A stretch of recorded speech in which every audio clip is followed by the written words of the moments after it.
Bueno, ingeniero químico Marcos Tomasoni, ¿cómo te va? Buenas tardes, bienvenido a la ciudad de Totoras. Muchas gracias, buenas tardes y gracias por la invitación. Bueno, estamos en medio de un debate, como en un montón de pueblos de similares características, en torno a los agroquímicos, a la utilización, a las fumigaciones, a la manera de producir, al cuidado del medio ambiente. Y tu voz es una voz importante que llegaste a Totoras de la mano de Fernando Duranti, un ingeniero agrónomo que está viviendo en un centro de educación agropecuaria que presentó algún reclamo en torno a este tema. Pero lo importante es que hiciste una presentación ante el Consejo Municipal de la ciudad de Totoras. ¿En qué consistió y cuál es tu objetivo cada vez que llegas a este tipo de localidades y en medio de estos debates, Marcos? Bueno, como vos me presentaste, yo soy ingeniero químico, trabajo en ingeniería ambiental bastante. Me he especializado en este tema desde hace un par de años. Yo he desarrollado un trabajo técnico sobre las derivas, un trabajo que aborda el tema de derivas, lo profundiza y lo amplía, que releva y estudia el concepto y los principios de cómo es que estos agroquímicos, que estas sustancias salen del campo y terminan llegando a las poblaciones donde están en contacto, y después de ahí hay muchas lecturas sobre la relación entre el agroquímico y la salud. Pero mi estudio principal es del movimiento, acerca de cómo es que se mueven todos los fenómenos y principios que suceden en una parcela que se asperja, que se pulveriza, que se fumigan, como dicen los vecinos, y cómo es que estos agroquímicos terminan saliendo de ahí, tanto sea al momento en que se aplica, como horas después de que se aplique, y como hasta años después de que se aplique. Entonces, en base a ese momento en que el agroquímico sale del campo, nosotros hemos definido 3 tipos de derivas, que las denominamos deriva primaria, secundaria y terciaria.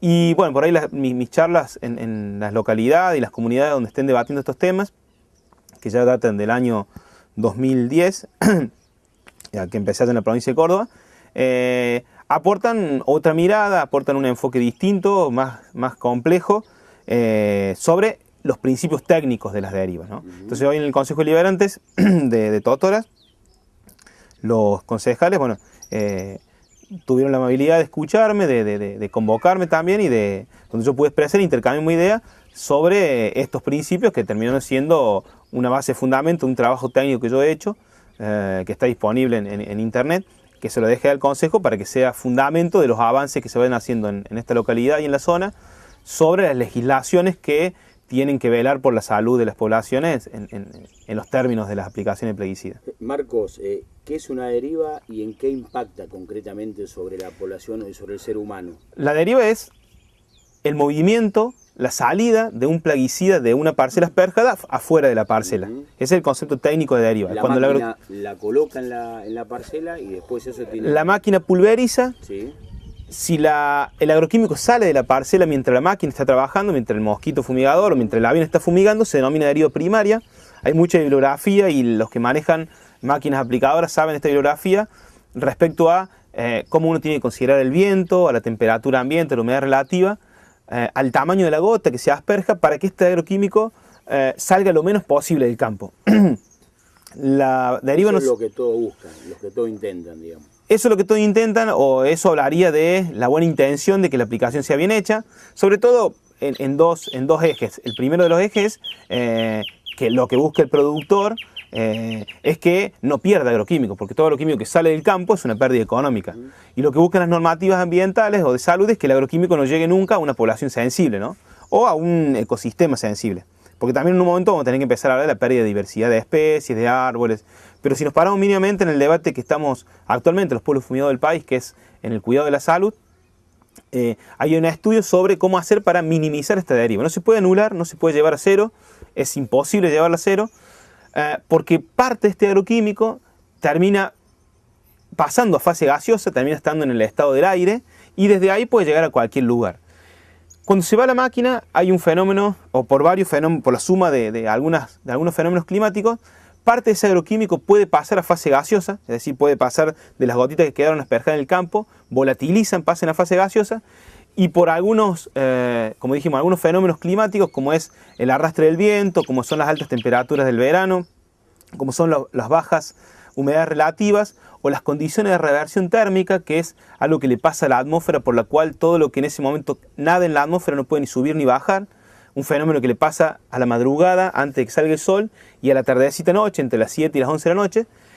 El agroquímico que revolatiliza queda nadando a ras del campo y se mueve con mucha facilidad hacia cualquier lugar con brisas muy mínimas. Esta deriva secundaria, que se produce horas después de la aplicación, no puede ser controlada por el ser humano porque básicamente es solo función del clima, lo produce el clima del lugar.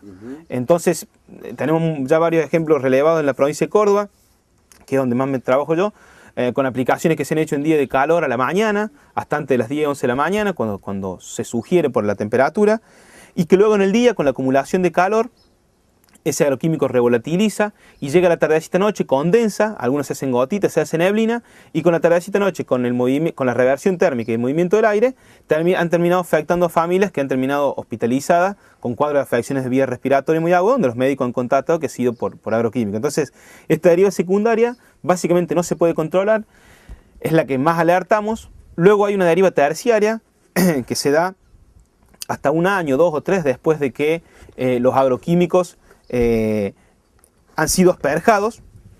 Esta deriva se produce básicamente porque parte de estos agroquímicos pasan a fase gaseosa, a fase gaseosa, les gusta estar en el aire, y llegan con las capas de la atmósfera hasta muy altas, hasta alturas muy considerables, y se mueven por todo el planeta en distintas formas. Hemos encontrado agroquímicos en la Antártida, cuando digo los humanos. Hay estudios científicos que han relevado residuos de agroquímicos en la Antártida, en el desierto de Sahara, en las grasas de pingüinos acá en el sur del país, lugares donde nunca nadie ha aplicado, se encuentran alta carga de residuos plaguicidas, lo que nos está dando indicadores de que estos compuestos están en el aire, son inmanejables, han llegado ya muy lejos, básicamente hay hasta compuestos que se han arrojado hace 20 años y aún no dejan, la naturaleza no los puede terminar de procesar. Nosotros en la provincia de Córdoba hemos medido incluso residuo plaguicida en agua de lluvia y lo hemos encontrado, incluso el glifosato, que es una sal que no tiende a estar en el aire, que le gusta más estar en el suelo y en el agua, se la ha encontrado en el aire y en el agua de lluvia por detalles que tiene su molécula. Parte de ese glifosato que se tira también termina en el aire y se termina relevando cuando cae el agua de lluvia, lo arrastra y lo encontramos en el agua de lluvia. Hay estudios que han encontrado residuos de plaguicidas en el polvillo de la aspiradora. Hay estudios acá en Argentina que han encontrado plaguicidas en el polvillo del aire, en el aire mismo y en el polvillo del aire también. Recordemos que una fracción del polvillo es respirable, pasa a nuestros pulmones. Entonces, estamos conviviendo con muchos de estos productos ya en términos inmanejables. Por eso es que ante esta posibilidad de 3 tipos de derivas, donde el ser humano en 2 de ellas no tiene ninguna injerencia, la única recomendación es primero prohibir la fumigación aérea total. Por característica misma, la fumigación aérea termina desarrollando una gotita tan chiquita y tan concentrada de agroquímico que hace que mucha de esa carga de agroquímico pase a fase gaseosa y termine, como dijimos recién, sobrenadando en el ambiente. Entonces, al igual que lo sugirió la Comunidad Europea, nosotros también sugerimos prohibir en todo el país las fumigaciones aéreas. Y en cuanto a las terrestres, alejar a lo más posible. La bibliografía demuestra de que la gota más chiquita de una fumigación llega a más de 4.000 metros de distancia, con un viento mínimo de 4,5 km por hora. Entonces, y que incluso en condiciones de reversión térmica, esta gotita puede llegar a una deriva 5 veces superior, es decir, estamos hablando de 20.000 metros. No es nada raro, cualquiera que trabaje en el campo sabe que una estela de 2,4-D puede tener se puede registrar en esa distancia. Entonces, lo mejor es alejar las fumigaciones, cuanto más mejor, cuanto más se alejen de una población mejor. En la provincia de Córdoba tenemos localidades como Altagracia, que en el año 2012 generó una ordenanza que prohibió la fumigación a 1.500 metros. Ahí se desarrolló actividad de agricultura orgánica, ningún productor dejó el campo, muy por el contrario, trabajan más tranquilo que antes. Y el municipio de Altagracia, a 1 año de cumplirse la ordenanza esa, el intendente públicamente reconoció que habían disminuido drásticamente las consultas en el hospital público por enfermedades de vías respiratorias, sobre todo, por enfermedades alérgicas, sobre todo, y que también han disminuido las tasas de consulta por tumores. Entonces, me parece que es bastante claro las experiencias que estamos viviendo en Argentina. Tenemos que avanzar en esta medida, tenemos mucho por hacer, las ordenanzas son quizás la primera intención, y luego la propuesta de todos los tipos de agricultura que se pueden hacer sin agroquímico, que son de las más variadas, desde la agroecología, la biodinámica, la permacultura, los trabajos con los animales, que bueno. Al menos en esa franja donde... Al menos en esa franja o en la que cualquier productor quiera dejar de usar estos productos que, amén de estar deteriorando la salud de las poblaciones, también está deteriorando la salud de los pobladores del campo, ¿no? Entonces, como una necesidad urgente de alejar estos venenos de nuestras vidas, básicamente.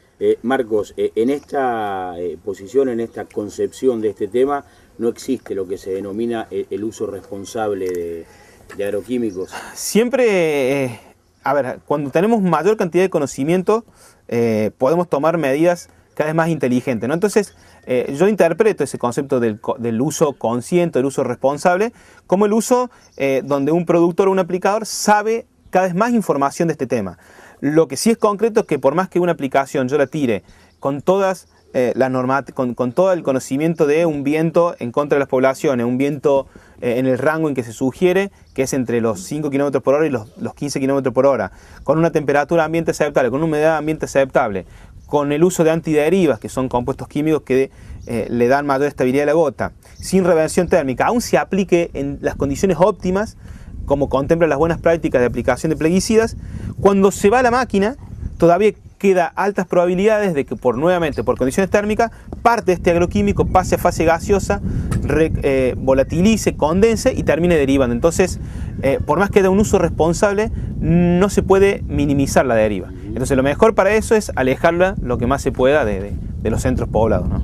Bien, y dentro de todo este debate con posiciones a veces de profesionales, de ingenieros químicos que piensan de una manera, ingenieros químicos que piensan de otra, ingenieros agrónomos que piensan de una manera y de otra, ¿cómo y qué es lo que deben hacer las autoridades? Porque este debate, vos sos consciente y estás por todos lados llevando este mensaje, es muy difícil, porque a veces la autoridad política también tiene un límite en su capacidad, como lo tenemos todos, ¿no? A ver, es buenísima esa pregunta y me parece que es el debate del que tenemos que avanzar.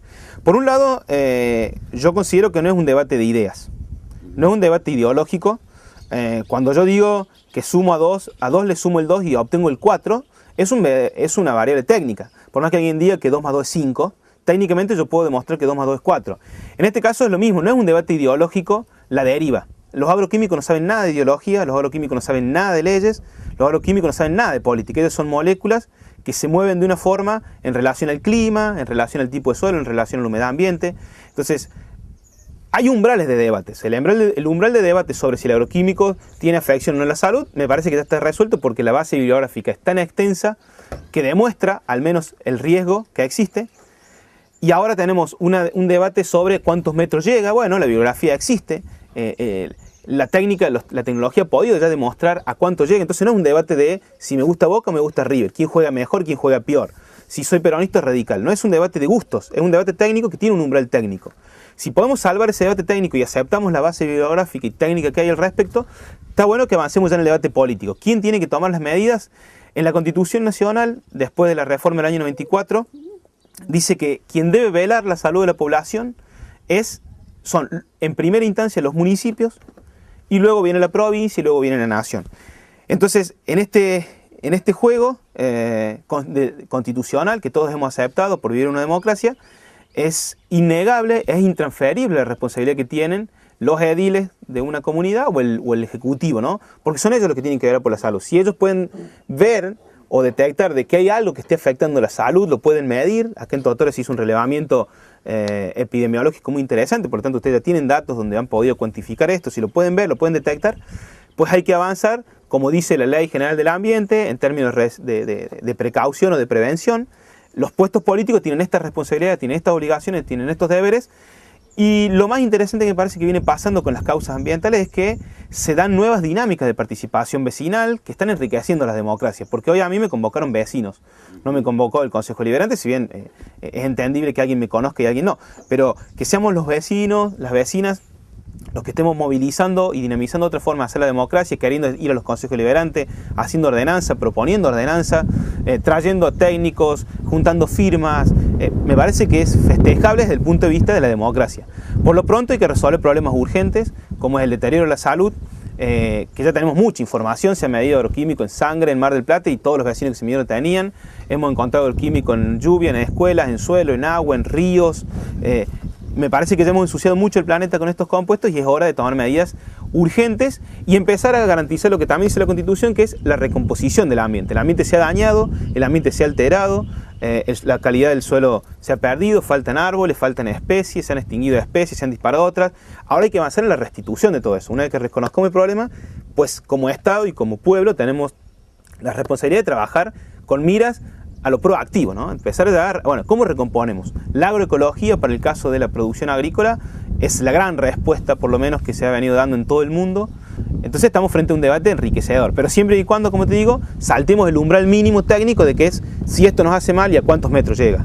Perfecto, pero también hay ingenieros que formulan estos agroquímicos, estos fitosanitarios, y algunos como vos que nos alertan sobre los riesgos. Médicos que se comprometen y médicos que no se comprometen, por lo menos con el tema, que no ayudan a interpretarnos y básicamente en nuestros pueblos. ¿Por qué crees que se da eso? Que no, porque sería muy importante la voz acá, quizás lo más importante, porque si hay un tema acá fundamental es la salud, lo que está en riesgo, de lo que estamos hablando.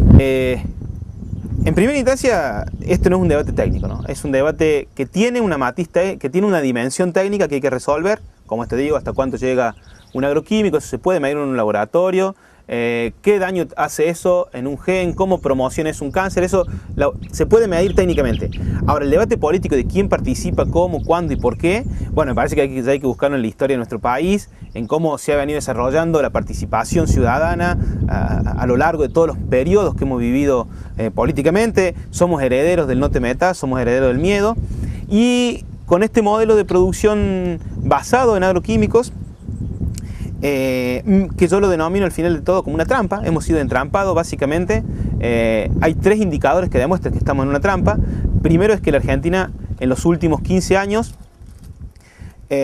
aumentó la superficie cultivable en un 50%. Pasamos de 20 millones de hectáreas cultivables a 30 millones, ¿no? En 15 años aumentamos con la soja un 50% del área que se cultiva. En ese mismo periodo, la productividad, según datos del Ministerio de Agricultura de este año, aumentó un 40%. Y el tercer dato interesante para mostrar que esto es una trampa es que la venta de agroquímicos, los agroquímicos que se han arrojado en esta superficie cultivable, aumentaron un 850%. Entonces, claramente el agroquímico no fue una propuesta de productividad, claramente el agroquímico no fue una propuesta de mejora de la producción ni de mejora económica del pueblo, sino que fue un modelo que se impulsó desde un sector privado, que algunos funcionarios públicos se asociaron a eso y lo promocionaron, y que algún sector primario, como los productores o parte de ellos, en una primera instancia se enriquecieron. Luego, con el tiempo, vemos que ese patrón de enriquecimiento fue cambiando, porque los productores que tenían menos hectáreas tuvieron que terminar dejándolas en alquiler. Se perdió la idiosincrasia de campo, eso también es algo que socialmente es grave. Las familias de campo han ido perdiendo la relación con la tierra, con la producción, con el clima. Y en todo ello, el fenómeno de cómo esa riqueza se fue distribuyendo en los pueblos empezó, se creó el concepto de que todos vivimos del campo, o se leudó ese concepto. Entonces muchas personas tienen miedo de participar en los debates por miedo a lo que puedan perder en su actividad económica, miedo a ser cuestionados por el resto, como el caso de algunos profesionales de la salud. Pero el límite de todo eso, el límite que los problemas ambientales tienen y que los hacen imparables y los hacen que en el tiempo sí o sí crezcan, están condenados a crecer los movimientos que trabajan causas ambientales, es que el vecino que se involucre es porque o se sensibilizó con una causa que la pudo ver, ¿no? Yo estoy acá porque me sensibilicé con un problema de salud, o porque vive un problema de salud él o su familia, algo que es innegociable. Un vecino que se empieza a movilizar por ese tema, es imposible que con el tiempo pueda dejar de ver el problema, ¿entendés? No puede convivir con el agroquímico, no se puede convivir con un veneno o con la naturaleza enferma, no se puede convivir con aceptando una enfermedad de tipo de cáncer o de un asma. Entonces, este problema ambiental está destinado a crecer. Por lo tanto, quien no lo entienda, me parece que se le va a tornar cada vez más pesado en el tiempo dar respuesta a esto. Entonces, el médico que no se involucre, me parece que va a pasar de moda. El político que no se involucre o que quiera jugar al medio, me parece que va a perder políticamente. La empresa juega como empresa, entonces sobre ella no tengo nada que decir, pero sí es entendible que esto va a crecer indefectiblemente. Lo venimos viendo, este debate en Córdoba empezó en el año 2001 con las Madre Barro y Tuzango, y hoy fue el soporte para que Monsanto, la empresa más grande del planeta de semillas, no pueda asentarse. O sea, es un debate que volcó y derramó en otros debates más interesantes, estamos debatiendo qué hacemos con la tierra, ¿no? Nada más ni nada menos. Estamos metiendo, los vecinos estamos queriendo debatir qué va a hacer el productor en su propiedad privada. Un debate re enriquecedor que está cruzando los límites de la propiedad privada y es de lo mejor que nos puede pasar. Entonces, lo que me parece que estamos viviendo es una nueva era política. Estas causas, como otras causas, como lo es la minería, el fracking de petróleo, las represas en el litoral, las pasteras, son todos debates que tienen lógicas muy distintas. Las leyes ambientales son leyes que tienen una dinámica y una lógica totalmente distinta a cualquier otro tipo de normativa. Entonces, bueno, estamos frente a algo nuevo y estamos aprendiendo con algo nuevo. Sí, no es una generalidad. Por lo menos yo trabajo con muchos médicos en Córdoba, dentro del movimiento Paren de Fumigar. Hay muchos médicos, desde el doctor Medardo Ávila Vázquez, que es bastante conocido, hasta médicos en zona de Marcos Juárez, Noé Tíger, Córdoba Capital. Hay muchos médicos que se están involucrando porque lo ven en sus pacientes, lo viven. Los médicos sanitaristas son los que más lo pueden ver. Y bueno, luego los otros están participando, quien puede y quien deba en su medida, pero me parece que esto está creciendo, por lo menos lo venimos viendo. Bien, perfecto. Vengo de una jornada nacional de residuos rurales del INTA aquí de Oliveros, que es la estación a la cual pertenece la agencia de Totoras, y sinceramente el camino desde el INTA, que es también una de las voces que se suelen escuchar de parte de las autoridades, ellos insisten en que los metros no tienen demasiado que ver. Hoy, por ejemplo, alguien que vamos a escuchar en este mismo programa, que te vamos a escuchar a vos, dicen que los metros no tienen tanto que ver, que hacen mucho hincapié en el buen uso, en la buena aplicación, pero no es el INTA la institución que alerta de la medida, por ejemplo, que alertás vos sobre los riesgos. Que es una voz, digo, que también sí, claro, escuchar y escuchan todas las autoridades, por lo menos, ¿no? Incluso gente del Estado Nacional que vino hoy a aportar o hablar sobre nuevas normativas. Bueno, el Estado como un espacio en disputa política, por ser un espacio público, como cualquier espacio en disputa política, está dirigido o está direccionado por un sector político que es el que impulsó esto, es el que impulsó este modelo de producción. Por lo tanto, en la voz oficial del INTA, yo no podría esperar menos que se enfoque, si bien nuevamente creo que no supera el umbral de discusión técnico, ¿no? Creo que el INTA, al negar, al negar o al menos ni siquiera tratar, no hay ningún estudio del INTA que avance sobre el enfoque complejo de las derivas. Hay un técnico especialista en INTA que es el ingeniero Leiva, que es el que más trabajó sobre derivas, y solamente durante sus 10 años de trabajo en derivas solamente trabajó sobre derivas primarias, una información muy interesante. Yo la tomo dentro de mi base bibliográfica, pero no ha avanzado mucho más en el concepto de qué pasa cuando se va la máquina, ¿no?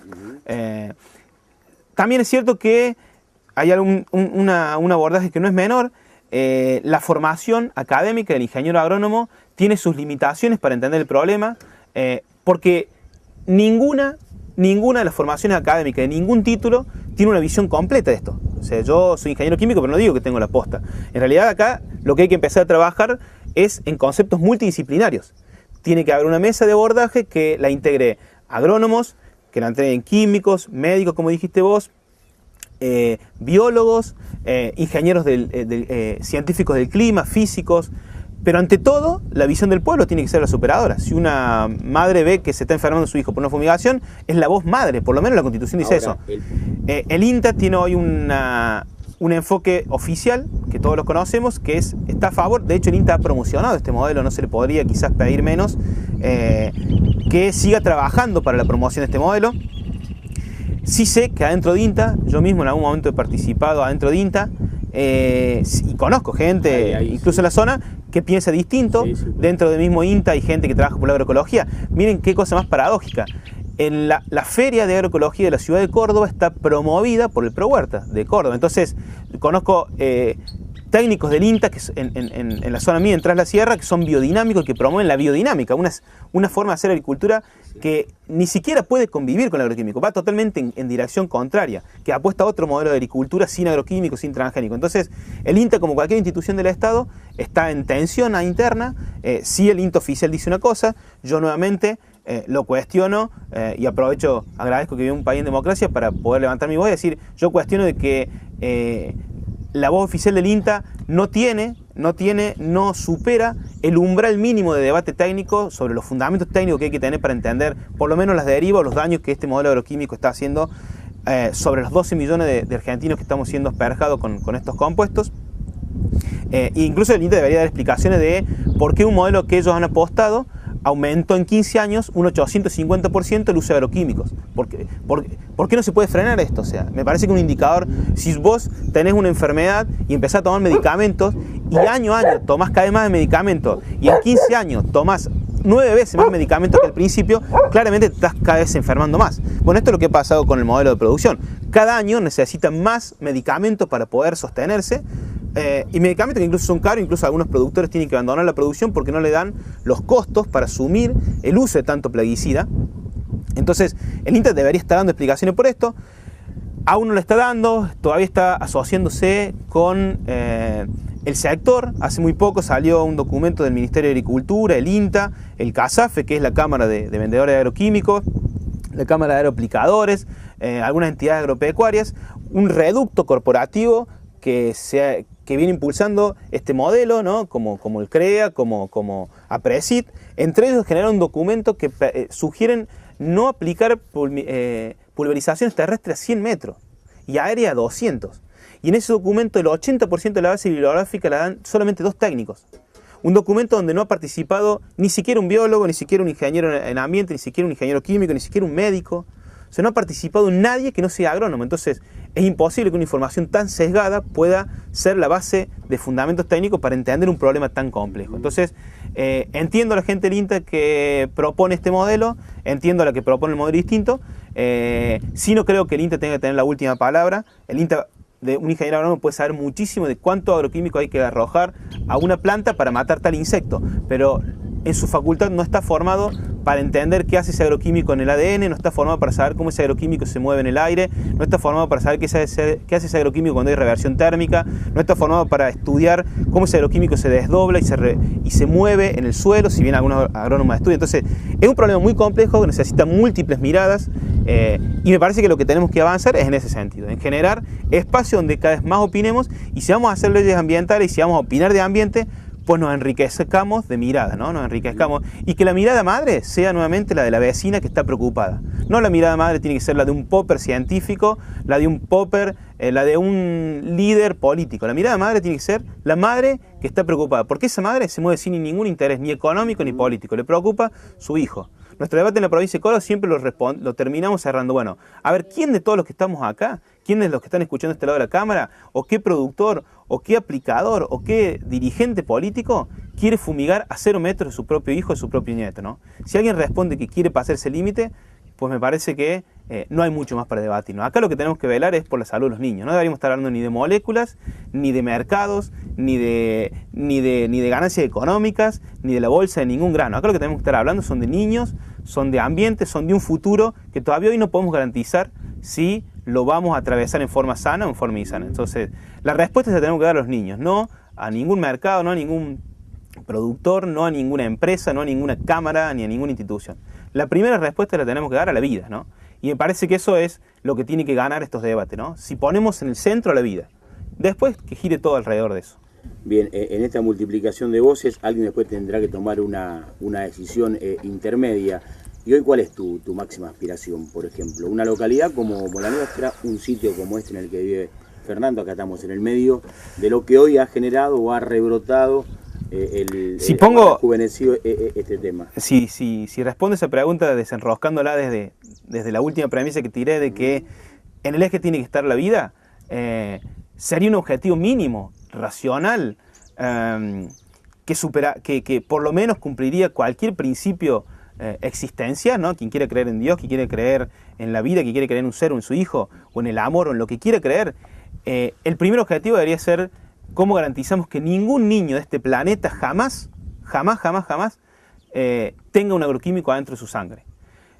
Si una ordenanza ayuda a eso, pues vamos con todas las ordenanzas. Sí creo que necesitamos una ley de presupuestos mínimos sobre aplicaciones de plaguicidas, sobre uso y manipulación de agroquímicos. ¿Algo de eso hoy hablaron en esta jornada en Oliveros? Sí, tristemente ayer se presentó por parte de un diputado de Formosa un diputado del Frente para la Victoria presentó un proyecto de ley aberrante, Basterra, técnicamente hay que decir que es aberrante, ni siquiera cumple con los presupuestos mínimos de la ley de residuos peligrosos, un documento que lejos de querer garantizar cualquier principio de salud o de calidad ambiental, lo único que hace es promociona más la aplicación de plaguicidas, un documento básicamente hecho por las empresas, no tengo ninguna duda. Sí hace falta una ley de presupuesto mínimo de residuos peligrosos, una ley que diga, bueno, vamos a decir cuál es el umbral, ¿no? Creo que en esa ley, según la base de bibliografía que manejamos nosotros, por lo menos, o cuanto menos, debería prohibirse la aplicación aérea en todo el país. Cuanto menos debería alejarse las fumigaciones de un pueblo a 5.000 metros y promocionar ahí la agroecología, la permacultura, la biodinámica, cualquier tipo de agricultura que logra índices de productividad tan o más grande que este, que genera mano de obra, que genera vida y que genera alimentos sanos. También deberíamos... en el mundo donde esto está acá en Argentina, básicamente. Acá, si ustedes se van a Guadalupe Norte, tiene una experiencia de 160 hectáreas brillante de la granja Naturaleza Viva, que es biodinámica, que produce alimento y donde trabajan 18 personas rentadas y en blanco. Hay un dato no menor para este sector. En Córdoba tenemos experiencias hasta 4.400 hectáreas de agricultura sin agroquímicos. 4.400 hectáreas. Para quien quiera que este es un problema de escala, no es un problema de escala. Hay experiencias desde 1 hectárea hasta 4.400 en Córdoba. Si quieren pongan en YouTube, hay un documental que se llama Experiencia de Agroecología en la provincia de Córdoba. Desde 2 hasta 4.000 hectáreas, ahí van a ver un caso en áreas, en provincias bueno, hoy hay muchos técnicos en todo el país que vienen trabajando, tanto la agroecología como la biodinámica como la permacultura son alternativas de producción o de manejo de la tierra que se adaptan a cualquier tipo de clima, que recomponen la fertilidad del suelo, que producen alimentos orgánicos, sin agroquímicos. Entonces me parece que como una medida, los datos los tenemos a todos.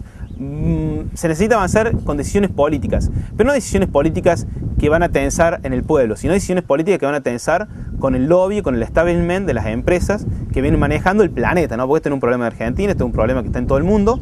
Entonces hay un sector de empresas que viene manejando el mercado de cereales y de agroquímicos y de transgénicos en todo el planeta, de los cuales Monsanto tiene el 40% de la participación, como quizás la empresa más demonizada, la que más se conoce. Entonces los estados tienen que avanzar en ese sentido. Tenemos ejemplos como Ecuador, que es un país libre de transgénicos, como Perú, ¿no? Países que no son, por ahí siempre nos referenciamos a Europa como, no, Europa tiene los mismos problemas que nosotros, y aquí en América tenemos respuestas mucho más concretas. Ecuador es un país libre de transgénicos, como dije, Perú también. Bolivia está avanzando en ese sentido. ¿Y ser libre de transgénico es ser libre de agroquímico? No directamente, pero sí bajaría muchísimo la problemática, ¿no? Porque también acá hay un problema muy grande con la introducción de los transgénicos. ¿El transgénico contempla un paquete tecnológico? Todo forma parte de lo mismo, ¿no? Un paquete tecnológico basado en la aplicación intensiva de agroquímicos y el uso de transgénicos, que nuevamente es una trampa para que le paguemos a estas empresas su cuota parte por las patentes, bueno, son la misma empresa que fabricó el transgénico es la que fabrica el agroquímico, entonces le compramos a ellas las dos cosas.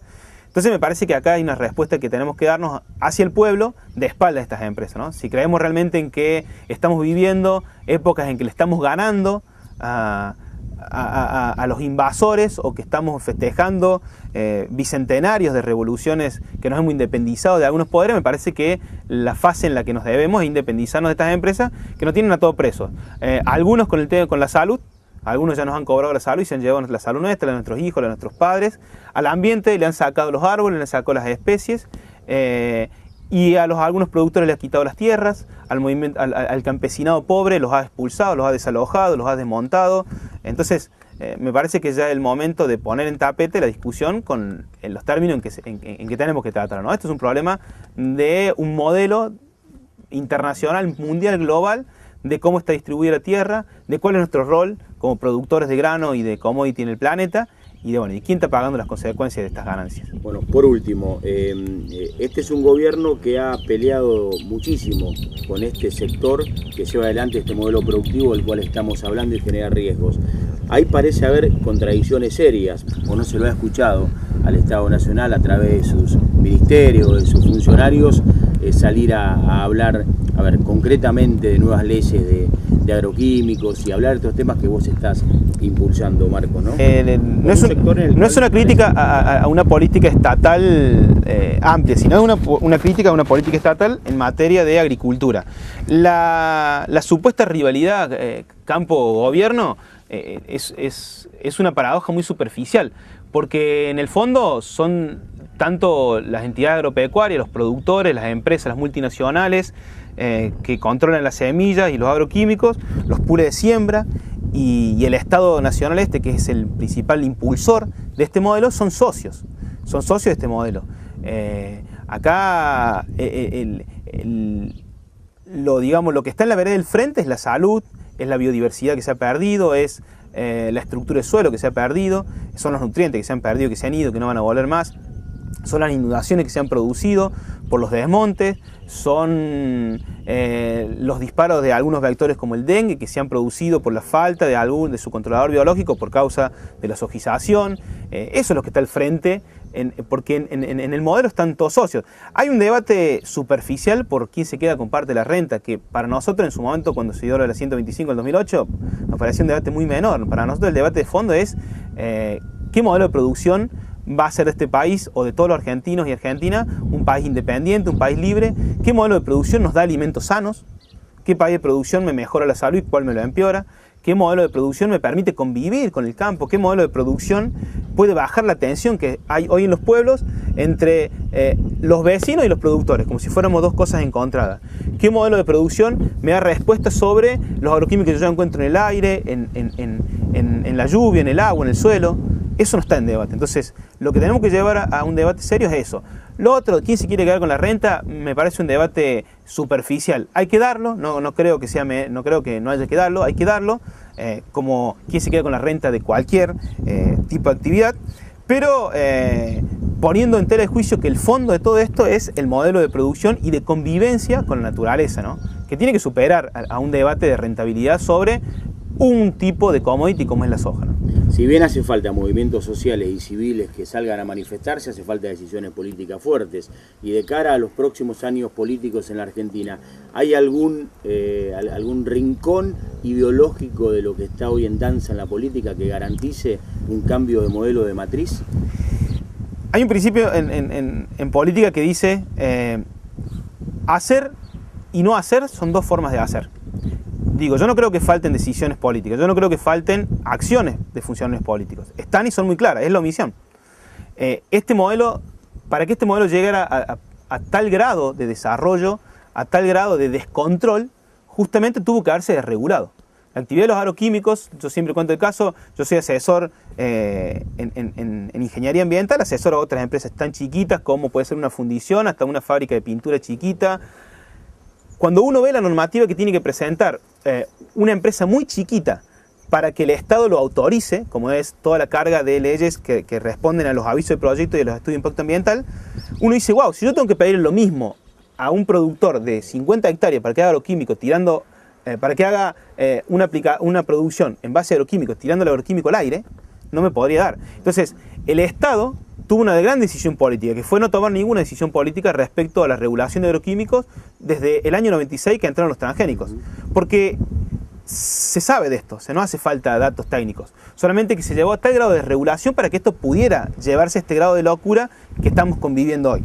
Entonces me parece que la decisión política acá es muy clara, fue no tomar decisiones, no avanzar, recién ahora y están los primeros indicios de que queremos hacer una ley de fumigación o que vamos a avanzar en leyes para tratar los residuos de los bidones. Es una locura, tenemos una ley de residuos peligrosos que es brillante, que solamente tengo que decir, a ver, productor, usted aplique esta ley. Qué brillante, que es la ley que yo le hago aplicar a cualquier industria, de la más chiquita hasta la más grande. La ley de residuos peligrosos dice que el que produzca un residuo tiene que hacerse responsable y pagar por su transporte y su tratamiento hasta que ese residuo desaparezca de la faz de la tierra. ¿Por qué nunca se aplicó esa ley a un productor que se enriquece usando agroquímicos, que luego le queda el bidón en la mano y lo termina quemando en el campo? La ley encima es una ley penal. Cuando en el año 2012 se hizo un juicio hacia dos productores y un agroaplicador en la provincia de Córdoba, en el barrio de Ituzaingó, fue por la ley de residuos peligrosos. Se demostró que el agroquímico que salió del campo... Se aplicó la ley de residuos peligrosos. Se aplicó la ley 24051 de residuos peligrosos, demostrando que el agroquímico que salió del campo y llegó al barrio era de ese productor. una gotita de agroquímico que cruza tu alambrado, ya estamos frente a un caso de agresivo peligroso. Sos responsable penal, tenés que ir a un juicio. Entonces, las leyes están, no hacía falta una ley para hablar de residuos de plaguicidas. Pero bueno, tuvimos 14 años de regulando el tema para que el tema se trate como se trate, ¿no? En los campos quemando los bidones, enterrándolo, dándoselo a un tipo para que haga juguetes, dándoselo a un tipo para que haga postes. Es una cosa increíble que no pasa en ninguna otra actividad industrial. Entonces, frente a la pregunta de, bueno, ¿qué viene? Se ve que en oficialismo y en oposición hay una alianza con estas multinacionales del agro, por la cual ni siquiera la oposición habla de este tema. Porque si fuese un tema que debilitara al oficialismo, pues la oposición lo tomaría y la oposición no lo toma, porque la oposición también está aliada a este tema. Entonces, hoy a priori no me animo a hablar de alguna alternativa que esté dando vuelta, que no sean la movilización de los vecinos y las vecinas, que no sean los técnicos independientes que trabajan en este tema, que no sean las universidades independientes, que no sean las tensiones que están dentro de instituciones como SENASA, INTA, INTI, CONICET, para hablar de este tema y bogar. No queda otra que los emergentes que surgen del pueblo, del campo popular, ¿no? Que es el que siempre está a la vanguardia de cualquier debate, ¿no? Muy lejos de la vecina fumigada tener que pedir explicación. La vecina fumigada y la que está preocupada, o el vecino que está preocupado por su salud de su hijo, es la que tiene la vanguardia del debate, porque es la primera persona que se ha sensibilizado con la Carta Magna, con el artículo 41 de nuestra Constitución, que dice que tenemos el derecho a vivir en un ambiente sano, apto y equilibrado. O sea, hasta ahora las leyes no nos están garantizando eso. Entonces, el vecino preocupado, movilizado, muy lejos de ser un vecino odioso, un fundamentalista, como algunas chicanas que surgen para no dar un debate técnico realmente con fundamento, es el que está en la vanguardia de este debate. Entonces, es hacia ahí donde tenemos que apuntar, ¿no? La ley tiene que tratar de responder al principio precautorio, que es, haya o no haya evidencia científica, si tengo la duda, tengo que parar la actividad. Ese es el artículo 4 de la ley 25675, la Ley General del Ambiente, una ley de presupuestos mínimos en la Argentina, que brega por un par de principios, entre ellos el principio de precaución, que dice, ante la falta de una evidencia científica clara, la actividad debe frenarse hasta tanto la parte interesada en promoverla demuestre que eso no hace nada. No tiene que demostrar que aún no hay evidencia, tiene que demostrar que las evidencias que están son tajantes de que eso no hace nada. La información técnica para pasar el principio precautorio tiene que demostrar con estudios fehacientes de que cuando aplica el agroquímicos, durante 10 años ese agroquímico nunca sale de ese campo, y que si sale jamás va a dañar nunca a una persona. Como nadie puede firmar eso, yo lo desafío a cualquier técnico de INTA, a cualquier ingeniero agrónomo, a cualquier productor, a que me firme un acta documento y me diga que los agroquímicos que le echen en su parcela, jamás en 10 años, ni esos agroquímicos, ni los residuos agroquímicos van a cruzar el alambrado. Si alguien puede demostrar eso, pues que arroje todo lo que quiera, está en propiedad privada. Pero como eso nadie puede hoy garantizarlo, porque como dijimos, los agroquímicos son inmanejables, son moléculas que se mueven con dinámicas relacionadas solamente al clima, no las podemos manejar con control remoto, no saben nada de leyes. Por lo tanto, eso, en tanto y en cuanto a nadie demuestre lo contrario, por el principio precautorio deberíamos cortar toda actividad que pueda generar algún deterioro en la salud de alguna persona o del ambiente, porque acá todavía no estamos hablando del ambiente. ¿Qué pasó con los sapos? ¿Qué pasaron con los insectos que han desaparecido? ¿Qué pasó con los árboles, con los montes? ¿Qué ha pasado con las especies que se han extinguido por este modelo? Las inundaciones. Ni que hablar, las inundaciones son como ya casos extremos digamos, de consecuencias extremas y grandes y visibles. Sí. Pero acá hay una pérdida de biodiversidad tan atroz que van desde microorganismos que se ven solamente en el microscopio, hasta batracios como del tipo sapo, o hasta especies, o hasta pájaros que faltan hoy, o hasta desmontes, que la Ley General del Ambiente también brega por ellos. Dentro de nuestra ley, ellos tienen los mismos derechos a pervivir, porque son los que van a garantizar la salud del futuro. Sin árboles no va a haber futuro. Hoy lo sacamos los árboles creyendo que le ganamos 10 metros a la sombra de la soja. Pero lo concreto es que sin árboles no va a haber futuro. Entonces todavía deberíamos restituir el monte. La provincia de Córdoba ha sido la provincia más desmontada, el territorio más desmontado de Latinoamérica. La provincia de Córdoba quedó con el 1,5% del monte autóctono. 1,5% del monte autóctono. Y eso es solamente producto, o principalmente producto de este modelo de producción sumado al desarrollo inmobiliario en zonas turísticas. Pero tenemos que también dar respuesta sobre eso. No nos tenemos que quedar en lo que respiramos. Tenemos que avanzar en un concepto de ambiente complejo como lo es. El ambiente no entiende de límites. Uno pone un alambrado y quiere tirar un agroquímico creyendo que el agroquímico va a volar 10 metros. El ambiente no entiende nada de eso. La molécula se va a mover por el planeta. Una molécula está demostrado en un trabajo de un científico de la atmósfera norteamericano, el doctor Jacob. Está demostrado que una molécula agroquímica que se tire in totora puede llegar de acá hasta Australia en 2 semanas. Por el movimiento del batido de las capas altas de la atmósfera y por la particularidad de algunas moléculas de pasar a fase gaseosa y llegar con el batido vertical del aire a esas capas altas que luego llegan a Australia. En 2 semanas un agroquímico está de acá, de Totora a Australia. Entonces esto es inmanejable. No podemos, nos va a llevar ahora cientos de años limpiar el planeta de lo que le hemos hecho, ¿no? Con productos que básicamente los hemos empezado a comercializar porque han sido restos de la Segunda Guerra Mundial. Las empresas lo pusieron en este sector porque fue un remanente que quedó de la Segunda Guerra Mundial. Y nosotros hoy lo estamos usando como si fuera la última tecnología. La verdad que la última tecnología es poder vivir en un ambiente sano. Si no garantizamos eso, por más que tengamos los celulares más monstruosos o los métodos o los modelos o los autos más lujosos, si no podemos garantizar que los agroquímicos no atraviesen nuestra piel y nos enfermen y nos maten a nosotros, nuestros hijos, 3 generaciones en adelante, la verdad que hemos sido muy poco inteligentes como especies. Muchas gracias. Gracias a ustedes por tanto espacio.